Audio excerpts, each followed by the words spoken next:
Et nous débutons avec la question de Monsieur Guillaume Gontard pour le CRCE. Merci Madame la Présidente, Monsieur le Ministre. Je sais bien que la tendance du Nouveau Monde est à la numérisation des services publics. Effectivement, elle constitue une formidable opportunité de simplification des démarches administratives. Nombreux sont ceux qui ont l'impression de ne pas parler le même langage que l'administration et qui se découragent devant la multiplicité des démarches et leur complexité, allant jusqu'à parfois renoncer aux droits qui leur sont dus.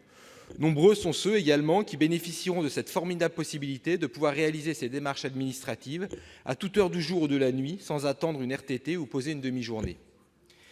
Mais c'est une lame à double tranchant. La technologie numérique ne doit pas être un outil d'amoindrissement du service public, d'économie de bout de chandelle au détriment des plus fragiles.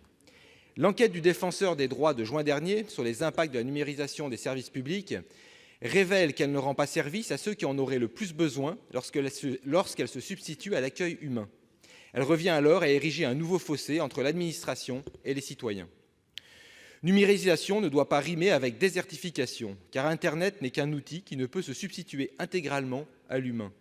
Tout d'abord parce que 8% des Français, soit plus de 5 millions de nos compatriotes, n'ont pas accès à Internet, parce que des millions d'autres ne sont pas suffisamment familiarisés avec cet outil ou ne sont pas en mesure de l'utiliser seuls. Aussi, la numérisation progressive de l'administration doit être accompagnée par des agents répartis le plus finement possible sur les territoires. Et quoi de plus efficace pour ce faire que les mairies, par exemple, de 36 000 communes, qui sont le maillage le plus fin possible du territoire.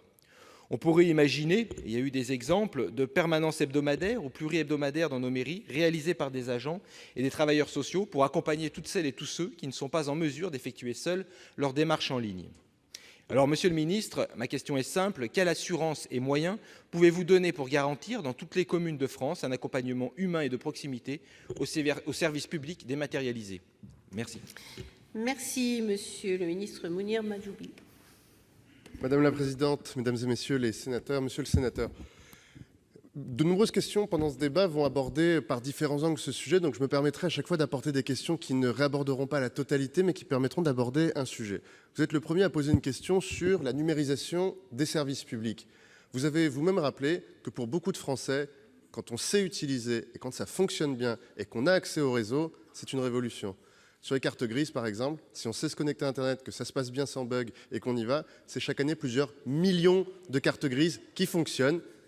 Mais c'est plusieurs millions par année qui fonctionnent, et quelques centaines, quelques milliers pour qui c'est plus dur et pour qui il faut qu'on soit capable d'être là.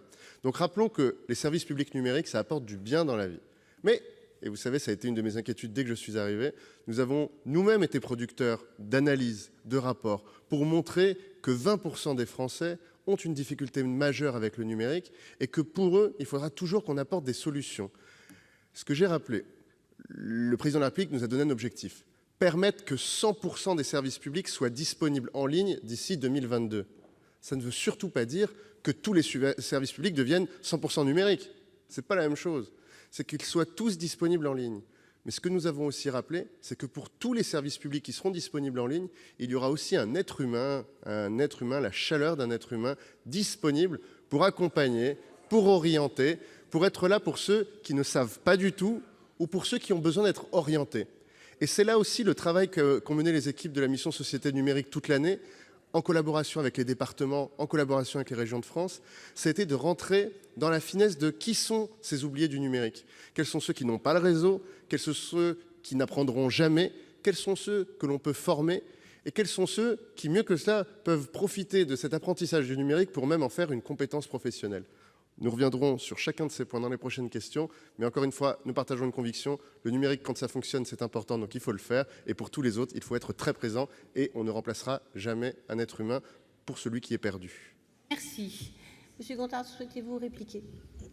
Oui, merci Monsieur le Ministre. Vous n'avez pas tout à fait répondu, parce que comme vous venez de terminer en disant qu'on ne remplacera jamais l'être humain, on voit bien justement sur l'ensemble des territoires, on a l'exemple des MSAP, où on a des jolis outils, mais c'est vrai que s'il n'y a pas la présence humaine, s'il n'y a pas cet accompagnement, ça ne fonctionne pas. Et ça ne fonctionne pas pourquoi dans certains territoires? Parce qu'il y a un manque de moyens.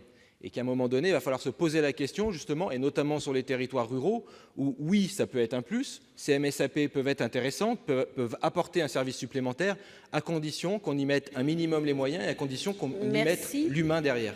Merci. La parole est maintenant à Joël Bigot pour le groupe socialiste et républicain.